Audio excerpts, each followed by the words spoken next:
தெற்கு அதிவேக வீதியில் விபத்து 76வது மைல் கல்லுக்கு அருகில் லிட்ரோ லொரி கவிழ்ந்தது.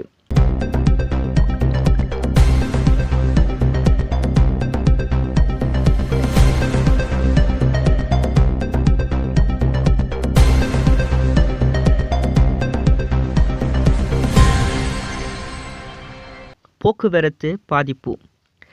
தெற்கு அதிவேக வீதியின் 76.5 கிலோமீட்டர் மைல் கல்லுக்கு அருகாமையில் எரிவாயு சிலிண்டர்களை ஏற்றிச் சென்ற லொரியொன்று சற்று முன் விபத்துக்குள்ளாகியுள்ளது.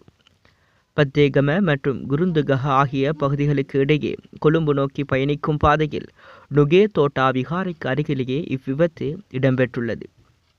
சம்பவத்தின் போது குறித்த லொரியில் சாரதியுடன் இருவர் பயணித்துள்ளனர். இதில் ஒருவர் மாத்திரம் சிறு காயங்களுக்கு உள்ளாகியுள்ளதோடு ஏனையோருக்கு பாதிப்பு எதுவும் ஏற்படவில்லை என தெரிவிக்கப்படுகிறது.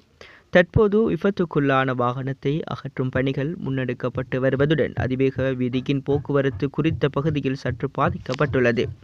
தம்ரோ ஏர் கண்டிஷனிங் சொல்யூஷன்ஸ் இடமிருந்து பானாசோனிக், சாம்சங், இனோவெக்ஸ் ஏசிக்களுக்காக 6 இலவச சேவைகள். மாதாந்த தவணை கட்டணம் 2800 ரூபாயிலிருந்து. தம்ரோ காட்சியறைகளில் இருந்து